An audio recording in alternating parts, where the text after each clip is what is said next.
From the National Newsroom of the Canadian Press, I'm Rob Westgate. Delegates from BC's NDP are meeting this weekend in Victoria to discuss policy, as well as conduct a review of Premier David Eby's leadership. Now, Eby garnered more than 93% support in the leadership vote 2 years ago, but he narrowly won an election since then, and his government policies have frustrated First Nations, environmentalists, and union members. I expect to hear directly from a number of members about how they think I'm doing as leader of the party. That's a critical part of it, as well as the leadership vote. I'm certainly hopeful for a healthy majority in terms of support of the party, but I also understand that we've been facing big challenges in the province, and we haven't yet established the province of our dreams yet. The leadership review of the NDP leader is mandatory. It appears that northern Alberta County is at odds over a proposed nuclear power plant that critics say will do more harm than good.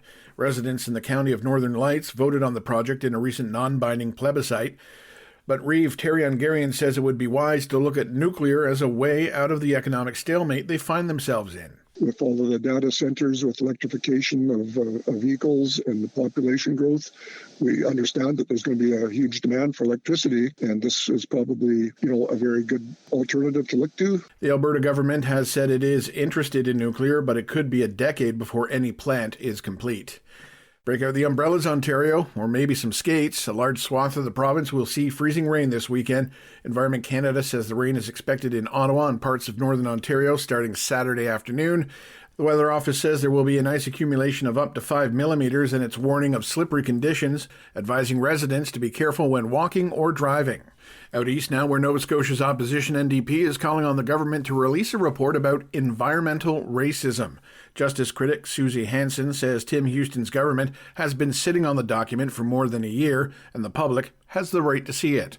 Environmental racism refers to when landfills and other environmentally hazardous activities are located near communities of color, Indigenous territories, or the working poor. And finally, south of the border we go, where the death of a 47-year-old New Jersey man is now being called the first ever linked to a meat allergy caused by a tick. The allergy is known as alpha-gal syndrome, and it's caused by the bite of the Lone Star tick.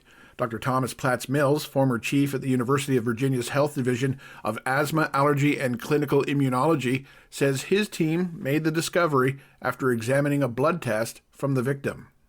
What stood out to me was that there was this definite description of a severe abdominal pain a few weeks earlier when they were camping. More than 100,000 people in the U.S. have become allergic to red meat since 2010 because of the syndrome. That's according to at least one estimate. This is the Canadian Press. In sports, starting in the NHL, it was an overtime shootout kind of night. The injury-plagued Vancouver Canucks lost to the Carolina Hurricanes 4-3 in overtime. That was their third straight defeat. Meanwhile, Nashville edged the Penguins 2-1 in OT. The Flyers got by the Blues 6-5 after a shootout, while the New York Islanders beat the Utah Mammoth 3-2 in, you guessed it, overtime. Now over in the NBA, the Toronto Raptors had the night off, but they'll be back on the court Saturday taking on the Indiana Pacers. The Friday night lineup saw Golden State Warriors guard Steph Curry put up 49 points, including the winning free throws, in a thrilling 109-108 win against the San Antonio Spurs. Meanwhile, Javonte Green scored 21 points as the short-handed Detroit Pistons beat the Philadelphia 76ers 114-105, and Houston Rockets star Kevin Durant scored 30 points in a 140-116 win over the Portland Trail Blazers. From the Canadian Press, I'm Rob Westgate. Thanks for listening. Don't forget to follow and subscribe.